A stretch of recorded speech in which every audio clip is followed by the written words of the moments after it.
Was it you? Oh man. Was I it always you? love every tune, so Yeah, it's there's you always have a lot of inspiration to draw from. So when you bring stuff from your real life, it helps. yeah. So yeah, there's always a little sprinkle of truth in every song. I think. I actually noticed all the songs you're putting out. It's like you're always praising someone. Yeah, well, You're I giving mean, someone like some direction. have you met Ugandan ladies? They're very easy to be praised. Yeah. You know what I mean? They have a lot. They have a lot. You know what I mean? So yeah, I think every song definitely has a target, or definitely has a basis for inspiration. Yeah. And of course, yeah, when you're married as well, it's you have that. It's like a constant stream now of inspiration. So that's good. Well, it's quite interesting on how hip hop is actually getting better in Uganda right now. As one of the starters of Yuga Flow, say hip hop or Yuga Flow. Yuga Flow, yeah. What do you look through now? If you took us back just a little bit, Yeah. and now the hip hop now, what's it taking place? I think we definitely need to be as confident as we were. Back in those days, we used to just attack it in a different way, and also the fans themselves. Like you have this huge number of hip hop fans, and they're out there, but they never really. I think maybe it's the nature of the genre. We're not really as out there as raga fans or reggae fans. You can always see a reggae fan because they're like, oh, big up on yourself, and then, as they're going down the street. But a hip hop fan is in their hoodie, or they're in their car bumping their favorite songs. They don't overpraise you as well. But I've done 8 straight concerts, and all of them have been a success. And I think that's a testament to the fact that there are hip hop fans out there. You can find 6,000-7,000 people every weekend that want some hip hop entertainment. So that's what we've done with those last 8 concerts. It's always been a packed out show and a good time. So yeah, I just want to actually push the hip hop fans to come out more and let people know that we're here and we're relevant. Well, do you ever feel pressured by fans? Yeah, definitely, man. I mean, there's all sorts of different fans. There's fans who, because with hip hop it's different. You are literally talking to another human being, and it's your own personality. So much of yourself. Of course, there are times when you add someone else's story or bring someone else's spice into it. But generally, it's from your viewpoint. Most of the things you say. So when people get to know you off a record, it's not like a pop star. Like Whitney Houston, you wouldn't believe, that she was on 3 or 4 different types of drugs daily, that she was doing ABCD, but a rapper would tell you that, or you'd be able to know that this rapper does ABCD. So I think in the same way, you always need to be honest in your raps, because people understand you from that. And because of that, the fans have such a real understanding of you. I can always sit with a fan, a real fan, and crack jokes because they understand my personality and this stuff that I said on the record that they understand, that they find hilarious or they find dope or they find really interesting. And that's the difference I think between us and just regular pop stars is people get to understand us, our real personalities. Yeah. Well, recently we had the Grammys, and then in between there, we Yes. see Ugandan stars. Yeah. You've been in the industry for a very, very long time. What is killing us from the world?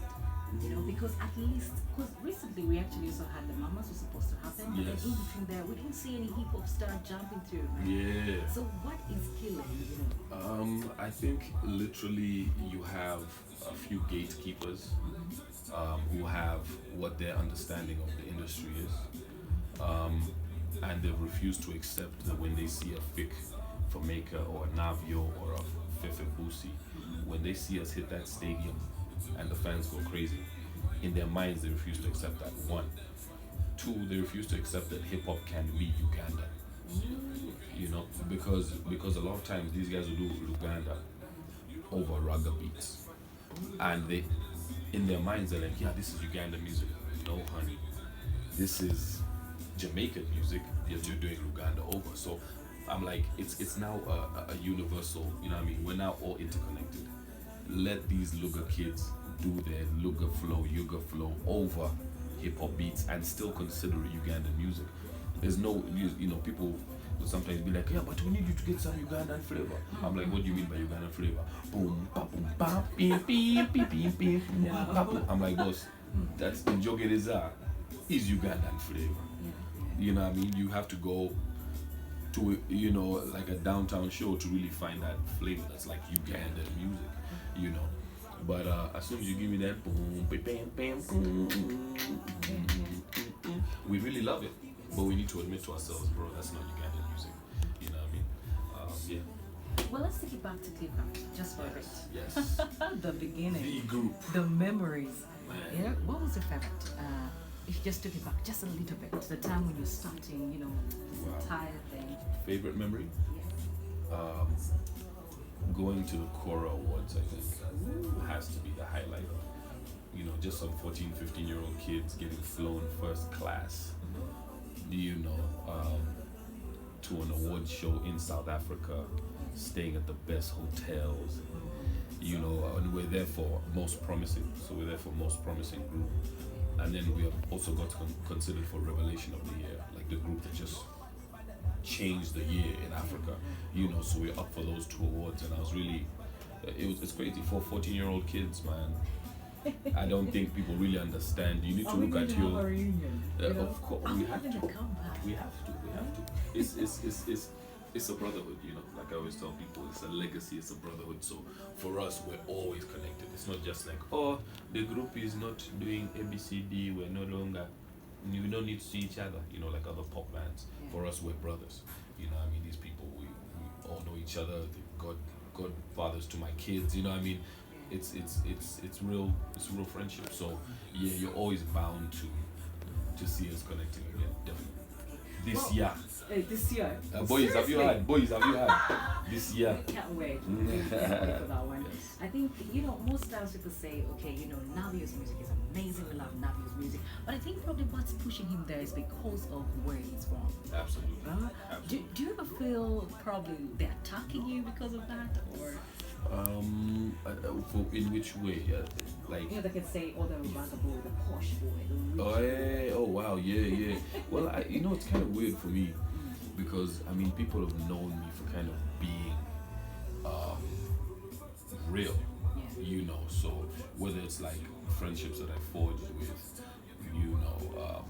young Mulo, he knows me from a street level, and we were like, used to hit the same boxing gyms with my security gang Bule, and we're getting into little sparring sessions and stuff, so he knows me from that life.